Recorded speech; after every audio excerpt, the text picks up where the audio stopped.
ꯌꯥꯝꯅ ꯉꯜꯂꯤꯉꯩꯒꯤ ꯃꯇꯝꯗ ꯚꯥꯔꯠꯇ ꯏꯟꯗ꯭ꯔꯗꯦꯕꯕꯨ ꯂꯥꯠꯅꯔꯤꯉꯩꯒꯤ ꯃꯇꯝꯗ ꯗꯨꯁꯟꯇ ꯀꯧꯕ ꯅꯍꯥ ꯑꯣꯏꯔꯤꯕ ꯅꯤꯡꯊꯧ ꯑꯃꯈꯛ ꯄꯥꯜꯂꯝꯃꯤ꯫ ꯅꯣꯡꯃꯗꯤ ꯅꯤꯡꯊꯧꯁꯤ ꯃꯍꯥꯛꯀꯤ ꯈꯣꯡꯃꯤ ꯂꯥꯟꯃꯤ ꯈꯔꯒ ꯑꯁꯨꯛꯄ ꯑꯆꯧꯕ ꯎꯃꯪ ꯑꯃꯗ ꯁꯥ ꯇꯥꯟꯕ ꯆꯠꯂꯤ꯫ ꯑꯁꯨꯝ ꯊꯣꯛꯎ ꯇꯝꯕꯅ ꯁꯥ ꯇꯥꯟꯗꯨꯅ ꯑꯁꯨꯝ ꯂꯥꯛꯄꯗ ꯅꯤꯡꯊꯧꯗꯨ ꯃꯥꯒꯤ ꯇꯨꯡꯏꯟꯕꯁꯤꯡ ꯑꯗꯨꯗꯒꯤ ꯂꯥꯞꯊꯣꯔꯛꯂꯦ꯫ ꯑꯁꯨꯝ ꯂꯥꯛꯄꯗ ꯅꯤꯡꯊꯧꯗꯨ ꯂꯥꯏꯅꯤꯡꯕ ꯑꯃꯒꯤ ꯂꯩꯐꯝꯗ ꯊꯨꯡꯂꯔꯦ꯫ ꯃꯐꯝꯗꯨ ꯂꯥꯏꯅꯤꯡꯕ ꯃꯨꯅꯤ ꯀꯥꯟꯚꯥꯒꯤ ꯂꯩꯐꯝꯅꯤ꯫ ꯅꯤꯡꯊꯧ ꯗꯨꯁꯟꯇꯅ ꯑꯍꯜ ꯑꯣꯏꯔꯕ ꯃꯨꯅꯤꯁꯤꯒꯤ ꯃꯔꯝꯗ ꯋꯥꯔꯤ ꯀꯌꯥ ꯇꯥꯈ꯭ꯔꯦ꯫ ꯍꯥꯏꯔꯤꯕ ꯃꯐꯝꯁꯤ ꯃꯨꯅꯤꯁꯤꯒꯤ ꯂꯩꯐꯝ ꯑꯣꯏꯔꯝꯒꯅꯤ ꯈꯟꯅ ꯃꯨꯅꯤꯁꯤ ꯎꯅꯔꯨꯔꯒꯦ ꯍꯥꯏꯅ ꯂꯥꯛꯂꯦ꯫ ꯑꯗꯨꯕꯨ ꯃꯐꯝꯗꯨ ꯌꯧꯔꯛꯄ ꯃꯇꯝꯗ ꯀꯅꯥꯒꯨꯝꯕ ꯑꯃꯠꯇ ꯂꯩꯔꯝꯗ꯭ꯔꯦ꯫ ꯑꯗꯨꯅ ꯍꯜꯂꯒꯦ ꯍꯥꯏꯅ ꯃꯃꯥꯏ ꯂꯩꯊꯣꯔꯛꯄ ꯃꯇꯝꯗ ꯅꯨꯄꯤ ꯃꯆꯥ ꯑꯃꯈꯛ ꯎ ꯑꯃꯒꯤ ꯃꯔꯨꯝꯗꯒꯤ ꯊꯣꯛꯂꯛꯇꯨꯅ ꯃꯦꯡꯂꯕ ꯈꯣꯟꯖꯦꯜꯗ ꯑꯁꯨꯝꯅ ꯍꯥꯏꯔꯛꯏ,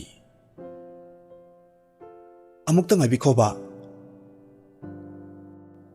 ꯅꯨꯄꯤ ꯃꯆꯥꯗꯨ ꯃꯜꯂꯕ ꯐꯤꯖꯦꯠ ꯁꯦꯠꯂꯕꯁꯨ ꯑꯁꯨꯛꯀꯤ ꯃꯇꯤꯛ ꯍꯥꯏꯅꯤꯡꯉꯥꯏ ꯂꯩꯇꯅ ꯅꯤꯡꯊꯤꯖꯩ꯫ ꯃꯇꯝꯗꯨꯗ ꯅꯤꯡꯊꯧꯅ ꯈꯪꯅꯤꯡꯕ ꯑꯃꯒ ꯂꯣꯏꯅꯅ ꯍꯪꯂꯛꯏ, "ꯁꯤꯕꯨ ꯃꯨꯅꯤꯗꯦꯕ ꯀꯥꯟꯚꯥꯒꯤ ꯂꯩꯐꯝ ꯅꯠꯇꯕ꯭ꯔꯥ?" ꯅꯨꯄꯤꯗꯨꯅ ꯈꯨꯝꯃꯤ, "ꯍꯣꯏ ꯃꯥꯅꯤ, ꯑꯗꯨꯕꯨ ꯏꯄꯥ ꯏꯕꯨꯡꯉꯣꯗꯤ ꯅꯨꯃꯤꯠ ꯈꯔꯅꯤꯒꯤ ꯑꯣꯏꯅ ꯂꯥꯏ ꯈꯨꯔꯨꯝꯕ ꯆꯠꯈꯤ꯫ ꯃꯐꯝꯁꯤꯗ ꯉꯥꯏꯍꯥꯛ ꯄꯣꯊꯥꯕꯤꯒꯗ꯭ꯔꯥ?" ꯑꯗꯨꯗꯒꯤꯗꯤ ꯅꯨꯄꯤꯗꯨꯅ ꯏꯁꯤꯡ ꯑꯃꯗꯤ ꯎꯍꯩ ꯋꯥꯍꯩ ꯄꯨꯊꯣꯔꯛꯇꯨꯅ ꯅꯤꯡꯊꯧꯗ ꯄꯤꯔꯦ꯫ ꯅꯤꯡꯊꯧꯗꯨ ꯁꯦꯕꯥꯗꯨꯗ ꯄꯨꯡꯄꯦꯟ ꯍꯦꯛ ꯄꯦꯜꯂꯤ꯫ ꯅꯨꯄꯤ ꯃꯆꯥꯗꯨꯅ ꯃꯥꯕꯨ ꯅꯤꯡꯊꯧꯅꯤ ꯍꯥꯏꯕꯁꯤ ꯈꯪꯗꯦ ꯍꯥꯏꯕꯁꯤ ꯗꯨꯁꯟꯇꯅ ꯃꯌꯦꯛ ꯁꯦꯡꯅ ꯈꯪꯂꯦ꯫ ꯑꯗꯨꯅ ꯃꯍꯥꯛꯅ ꯁꯥꯗꯥꯟꯕ ꯁꯥꯁꯤꯟꯅꯔꯦ꯫ ꯑꯗꯨꯒ ꯅꯨꯄꯤꯗꯨꯒꯤ ꯃꯃꯤꯡ ꯍꯪꯂꯛꯏ꯫ ꯃꯗꯨꯗ ꯅꯨꯄꯤꯗꯨꯅ ꯈꯨꯝꯃꯤ, "ꯑꯩꯒꯤ ꯃꯤꯡ ꯁꯀꯨꯟꯇꯂꯥ ꯀꯧꯏ꯫ ꯑꯩ ꯏꯄꯥ ꯀꯥꯟꯚꯥꯒꯤ ꯌꯣꯛꯆꯕꯤ ꯃꯃꯣꯝꯅꯤ." ꯑꯗꯨꯗꯒꯤ ꯅꯤꯡꯊꯧꯅ ꯍꯪꯂꯛꯄꯗꯒꯤ ꯁꯀꯨꯟꯇꯂꯥꯅ ꯄꯤꯛꯂꯤꯉꯩꯒꯤ ꯃꯇꯝꯗ ꯃꯃꯥ ꯃꯄꯥ ꯀꯥꯏꯅꯈꯤꯕ ꯑꯗꯨꯒ ꯀꯥꯟꯚꯥꯅ ꯃꯍꯥꯛꯄꯨ ꯃꯆꯥ ꯁꯛꯅ ꯌꯣꯛꯈꯤꯕꯒꯤ ꯋꯥꯔꯤꯗꯨ ꯂꯣꯏꯅꯃꯛ ꯂꯤꯔꯦ꯫ ꯗꯨꯁꯟꯇꯅ ꯁꯀꯨꯟꯇꯂꯥꯒꯤ ꯅꯤꯡꯊꯤꯖꯔꯕ ꯃꯥꯏꯊꯣꯡ ꯑꯃꯁꯨꯡ ꯅꯨꯡꯁꯤꯔꯕ ꯋꯥꯉꯥꯡꯗꯨ ꯎꯔꯒ ꯇꯥꯔꯒ ꯃꯐꯝ ꯑꯁꯤꯗ ꯄꯨꯟꯁꯤ ꯆꯨꯞꯄ ꯂꯩꯕꯗ ꯑꯋꯥꯕ ꯑꯃꯠꯇ ꯂꯩꯔꯔꯣꯏ ꯍꯥꯏꯅ ꯈꯜꯂꯤ꯫ ꯃꯇꯝꯗꯨꯗ ꯃꯍꯥꯛꯅ ꯑꯃꯨꯛꯁꯨ ꯈꯜꯂꯤ, ꯃꯥꯒꯤ ꯃꯅꯥꯏꯁꯤꯡꯅ ꯃꯥꯕꯨ ꯁꯣꯏꯗꯅꯃꯛ ꯊꯤꯔꯝꯒꯅꯤ꯫ ꯑꯗꯨꯅ ꯁꯀꯨꯟꯇꯂꯥꯕꯨ ꯕꯤꯗꯥꯏ ꯇꯧꯔꯝꯂꯒ ꯍꯟꯈ꯭ꯔꯦ꯫ ꯑꯗꯨꯕꯨ ꯅꯤꯡꯊꯧ ꯗꯨꯁꯟꯇꯅ ꯎꯃꯪꯗꯨꯗꯒꯤ ꯆꯠꯈꯤꯕꯗꯤ ꯅꯠꯇꯦ꯫ ꯃꯥꯅ ꯃꯥꯒꯤ ꯃꯅꯥꯏꯁꯤꯡꯗꯨ ꯀꯥꯟꯚꯥꯒꯤ ꯂꯩꯐꯝ ꯑꯗꯨꯗꯒꯤ ꯈꯔ ꯂꯥꯞꯅ ꯃꯇꯝ ꯈꯔ ꯂꯩꯅꯅꯕ ꯍꯥꯏꯔꯦ꯫ ꯃꯊꯪꯒꯤ ꯅꯨꯃꯤꯠꯇ ꯗꯨꯁꯟꯇꯅ ꯁꯀꯨꯟꯇꯂꯥꯕꯨ ꯎꯅꯕ ꯃꯨꯅꯤ ꯀꯥꯟꯚꯥꯒꯤ ꯂꯩꯐꯝꯗ ꯆꯠꯂꯤ꯫ ꯑꯁꯨꯝꯅ ꯅꯨꯃꯤꯠ ꯈꯔꯅꯤ ꯎꯅꯔꯕ ꯃꯇꯨꯡꯗ ꯃꯈꯣꯏ ꯑꯅꯤ ꯅꯨꯡꯁꯤꯅꯔꯛꯈꯤ꯫ ꯁꯀꯨꯟꯇꯂꯥꯅ ꯗꯨꯁꯟꯇꯕꯨ ꯅꯤꯡꯊꯧꯅꯤ ꯈꯪꯂꯛꯄ ꯃꯇꯝꯗ ꯗꯨꯁꯟꯇꯅ ꯃꯈꯣꯏ ꯑꯅꯤ ꯂꯨꯍꯣꯡꯉꯁꯤ ꯍꯥꯏꯅ ꯍꯥꯏꯔꯦ꯫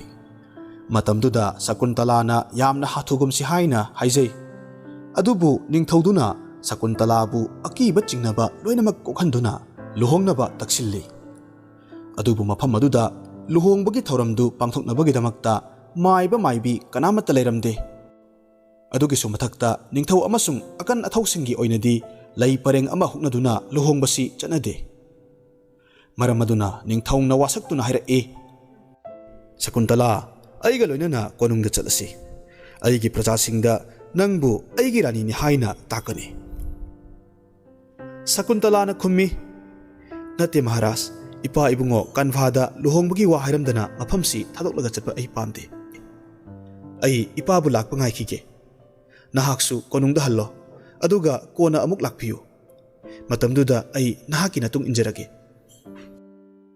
ꯑꯗꯨꯗꯒꯤ ꯅꯤꯡꯊꯧꯅ ꯗꯨꯁꯟꯇ ꯍꯥꯏꯅ ꯊꯥꯕ ꯈꯨꯗꯣꯞ ꯑꯃꯈꯛ ꯁꯀꯨꯟꯇꯂꯥꯗ ꯁꯤꯕꯤꯔꯝꯂꯒ ꯃꯍꯥꯛ ꯑꯃꯨꯛ ꯍꯟꯅ ꯂꯥꯛꯈꯤꯒꯅꯤ ꯍꯥꯏꯅ ꯋꯥꯁꯛꯂꯝꯗꯨꯅ ꯀꯣꯅꯨꯡꯗ ꯆꯠꯈ꯭ꯔꯦ꯫ ꯁꯀꯨꯟꯇꯂꯥꯗꯤ ꯃꯌꯨꯝꯗ ꯃꯤ ꯂꯥꯛꯄ ꯌꯥꯏ ꯍꯥꯏꯕ ꯐꯥꯎꯕ ꯈꯜꯂꯨꯕ ꯇꯧꯗꯅ ꯃꯣꯟꯗ꯭ꯔꯪꯗ ꯇꯥꯎꯗꯨꯅ ꯕꯣꯟꯗꯨꯗ ꯅꯨꯃꯤꯠ ꯆꯨꯞꯄ ꯀꯣꯏꯆꯠ ꯆꯠꯂꯝꯃꯤ꯫ ꯅꯨꯃꯤꯠ ꯇꯥꯁꯤꯜꯂꯛꯄ ꯃꯇꯝꯗ ꯃꯍꯥꯛ ꯍꯜꯂꯛꯈꯤ꯫ ꯃꯇꯝꯗꯨꯗ ꯁꯟꯅ꯭ꯌꯥꯁꯤ ꯑꯃꯈꯛ ꯁꯥꯎꯅ ꯃꯨꯔꯨꯝ ꯃꯨꯔꯨꯝ ꯁꯣꯟꯗꯨꯅ ꯂꯩꯔꯝꯈꯤ꯫ ꯊꯨꯡꯂꯔꯤꯕ ꯃꯤꯁꯛꯇꯨ ꯃꯌꯥꯝꯅ ꯀꯤꯅꯔꯕ ꯁꯥꯎꯒꯜꯂꯕ ꯗꯨꯔꯚꯥꯁꯥ ꯃꯨꯅꯤꯅꯤ꯫ ꯀꯅꯥꯒꯨꯝꯕꯅ ꯃꯨꯅꯤ ꯑꯁꯤꯗ ꯑꯌꯦꯠꯄ ꯄꯤꯔꯨꯔꯕꯗꯤ ꯁꯥꯞ ꯍꯦꯛꯇ ꯇꯧꯗꯨꯅ ꯃꯤꯗꯨ ꯑꯋꯥꯕ ꯍꯦꯛꯇ ꯇꯥꯍꯜꯂꯤ꯫ ꯃꯨꯅꯤꯗꯨ ꯃꯐꯝ ꯑꯁꯤꯗ ꯉꯥꯏꯔꯛꯂꯤꯕꯁꯤ ꯀꯨꯏꯔꯕꯖꯥꯠꯅꯤ꯫ ꯑꯁꯨꯛ ꯀꯨꯏꯅ ꯉꯥꯏꯍꯟꯕ ꯑꯁꯤꯗ ꯁꯀꯨꯟꯇꯂꯥꯅ ꯃꯥꯕꯨ ꯏꯀꯥꯏꯕ ꯄꯤꯔꯦ ꯍꯥꯏꯅ ꯃꯨꯅꯤꯗꯨꯅ ꯈꯜꯂꯤ꯫ ꯃꯨꯅꯤꯒꯤ ꯃꯇꯧꯗꯨꯗ ꯁꯀꯨꯟꯇꯂꯥꯅ ꯃꯨꯅꯤꯗ ꯉꯥꯛꯄꯤꯅꯕ ꯑꯃꯗꯤ ꯉꯥꯏꯍꯥꯛꯇꯪ ꯂꯩꯕꯤꯅꯕ ꯍꯥꯏꯖꯔꯝꯃꯤ꯫ Adubu saugalaba Durbasa Munina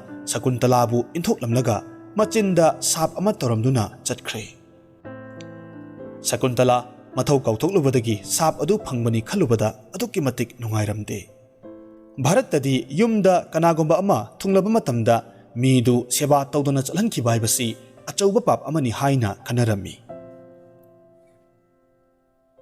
Nongma Shakuntalana mayum mayada isingi ichel amada irujarami. Matamduda ningthongna piramba khudoptu isingda tasinkre. Thiba phangdana adumak mangkhre. Shakuntala magi nungsibana piramba khudoldu mangkhibaduda hainingai leitana nungaitana kaplammi. Shakuntaladi tungda kari thoklagadaba magi laibak adu Durbasagi sap aduga kari mari leinariba haibana singba kari matta khangjade. Matam khara leiraga mapa ibungo kanbhasu halakle. Mapana machanupidu Dusantada luhongbagi wafamdu taba matamda amuksu nungairamde aduga amaromda amuksu adukki matik nungaiba poi. Adudagi mahakna machanupida hairee. Ichanupi nangdi ningthauda leiba matik chai. Dusanta laklaba matamda aina harauna nangbu mangonda kainadan pigani. Matungda numit kayanirom haukre. Adubu dusantadi lakpa leikidre. Shakuntaladi achauba nungdum amana thamoida nantharakpagum phaure. Tasengna karibu thoklagaba dusantadu tasengnamak narabra natragana masana haidokpa luhongbagi wafamdu thumankhre haina khankraba jatla. Shakuntala khanpham khangdre. Mapa ibungo kanbhasu nungaitaba poktuna asumna hairei. Ichanupi ningthaudu lakpa kauba leitrabanina nahak konungda chatlo. Nahak chatkibada aina nungaitaba poklabasu nupi haibasidi matam pumbada magi nupagi manakta laigadabani. Dusantana Shakuntalada mahak lakpa ngairamu haina hairami. Amaromda mapana hairibadusu inba pami. Aduna punsigi ahanba oina Shakuntalana amukta chatriba sakhangdaba lam adugidamak umangdu thadoktuna lakle.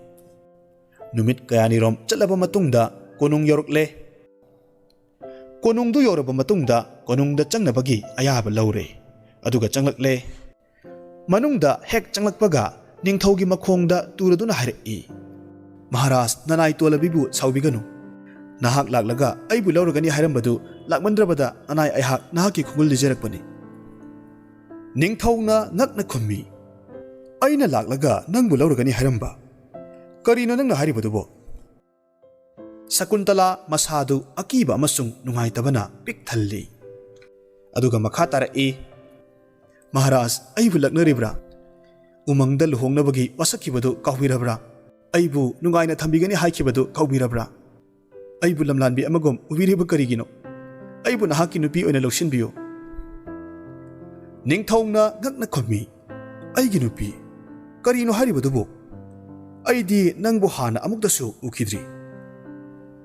Shakuntala ngakpaga nungaitabaga pulap pulle. Kapna khumlai. Nasilmakna wahidumak haiba. Nangdi ningthongni haibada matik chade. Nangna asumna tawribasibu aibu kari aranba tawkhrabage. Ningthongna khummi. Ai tasengna nangbu amukta ukidri. Nahak ngaurba male. Natraga aibu sumba lakpa phattabira. Shakuntala thamoida omchaknana tuminna leptuna ningthauda yengduna lei. Adudagi ningthaugi wangang amadi matau adudagi upai leitaduna mafam adudagi kapna thorakle. Haujik dusantana asuk tamthiba wangang nganglibasi tasengnamak ningthau dusantadi asengba achumbadu hairibani. Mahak Shakuntalabu ningsingba sukngam ngamdre. Tasengnamak Durbasa munina murum solaga tawramba sap adu ningthauna piramba khudoptu mangasanu. Aduga ningthauna mabu kaurasanu. Matungda ningthauna khudoptu phanglabadi amuk hanna ningsingba oirasanu asini. Durbasa munigi sap asi Indradeva phawbana honghanba ngamde. Dusantana piramba khudoptu isingi ichelna chenthakhrabani ningthauduna Shakuntalabu amuk hanna ningsinglakpa haibasi thajabagi wangmadani. Sahi khara haukhre. Ngami amana turelda nga phaba matamda achauba nga amakhak pharammi. Nga adu lenkhairuba matamda manungda mabukta ningthaugi maming thaba sanagi khudop ama yauramle. Ngamiduna sanagi khudoptu ningthaugi konungda laktuna ningthauda pire. Matamduda ningthauna khalli. Masi aigidi mali. Adubu aigi mangchibadi leitena. Ningthauna ngami adubu mapukchel sengbagidamak mana piraga thadokre. Aduga khudoptu ningthauna khutchada sijilli. Matamduda ningthaugi wakhalda karinoma phawrakhi. Aduga machilda ikhang khangaudana solai. Oh, ai hojikti ningsinglakle. Masigi khudopsi aina aigi Shakuntalada umangda pirambaduni. Nongma inakta laklambadu Shakuntalani. Aina mabu athiba wahaina kaya tamthina tanthokpikhraba. Tindana dusanta muni kanbhagi leifam umanglomda chatkre. Adubu muni kanbhagi leifamdu kanha amatta leiramdre. Kanbha muni si kiba koire. Ningthauna Shakuntalabu koithi thirabasu phangba kauba leitre. Ningthaudu Shakuntalabu phangdrabada thamoi sokna kapsai. Tauriba matausida Indradevana sapto honghanba ngamdrabasu khudoptu ningthauna phanglabanina awabana thallaba ningthaudu mateng panglage haina khalle. Nongmadi dusantana mahaki lekonda lakpa matamda atiyada angakpa posak amakhak ure. Madu mahakna hek engba matamda achauba arangba uchek amagum ui. Adubu madu asum naksilakpa matamda sagol apaibina chingba sagol gari ama oiramle. Aduga sagolgi yasaldu surgagi kanagumba amana pairi.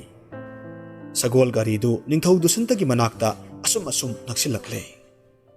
Adudagi sagol gari dagi asumna laurai. Dusanta nahak aibu khangra. Ai matalini Indradevagi sarthini. Aigi nakta laklo. Indradevana nahakpa hojik pur uhairi. Dusanta di ngakpada kham thengkre. Adudagi di sagol gari aduda tapna kakhatkre. Aduga tapna paikhatkre. Asum wangna paikhallaklaba matungda sagol gari du leichil marakta lepkre. Matamaduda matalina dusantabu kumnanaba hairai. Ningthaudu tapna kumtharai. Matamaduda leichil singdu tapna haidokre. Hek yengthorakpada mangda phajaraba leikol ama leiramle. Leikolduda kanamata leiba ude. Aswangba adomda makhol ama khakti tai. Dusantadi sor hongani haiba phawba kawba makhai maduda munna yengli. Aduga ure ningthauna uribadu sorgagi lai natte nupa macha ama khakni. Makhutta nongsa macha amasu akiba amatta yaudana pamli. Madamduda dusantana kaurai. Nupa macha sida laune nangbu kariming kaubage.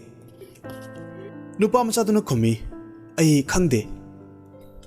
Dusanta khanghaudana soli akpani.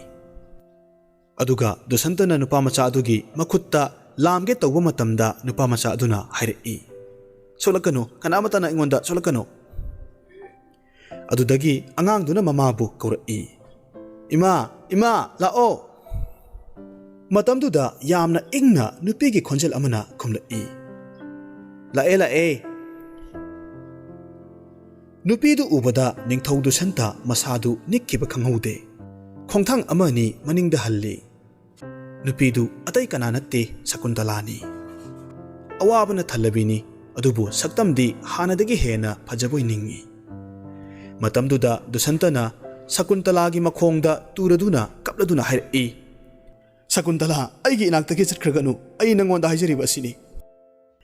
Adudagidi ningthauna mabu kawkiba khudoptu phanglaba matungda ningsinglakhiba aduga mahakna Shakuntalabu thiba chatpagi waridu loinamak lire. Haujikti Shakuntalagi maithongdu awaba amasung nungaibana pik thalle. Aduga makha tarai. Maharaj ai khangle ai Durvasa munigi sa phanglure. Adudagidi Durvasa munina karamna sap tawkiba khudoptu karamna mangkiba aduga karamna wana lelakkiba haibadu loinamak tamle. Dusantana hanglai. Asuk kuibasi nahak kataida leirubage mafam asina karino. Shakuntalana mafamsi Indradevagi leifamga naknaba senglaba chingdolni. Nahakna aibu mirai birakpa mitkup aduda awabana thumatkiduna ai sirage haina khanki. Aina kaplaga leiringagi matamda Indradevana sagol gari tharaktuna aibu senglaba mafam asida purakliba asini. Tanjaduda ngasai makai tuminna leiramba angang aduna hairaki. Ima, nupasibu kanano? Shakuntala na khummi, nangi napane. Dusantada amuk onsinduna Shakuntala na hairaki. Nasase konbiyu. Aina ithanta awaba khanduna leibaduda isorna aigi pukning phajinbinaba pibibani. Dusandana khu khudak kunthaduna machabu koksinduna chejetna konjai. Matamaduda matalisu phawjilakle. Aduga hairaki. Dusanta haujikti awaba loirabani. Indradevana nakhoibu thinba pamle. Haujikti nachanupasi masak naiba mi ama oiragani. Adudagi sagol gariduna makhoibu prithibida amuk thilakle. Matungda ningthau Dusanta amasung Shakuntala punna harauna leminaki. Aduga makhoigi machanupa adu Bharat haina kahure. Bharat matalina hairamba adumak chawraklaba matamda miyamna yaba amasung masak naiba mi ama oirakhi.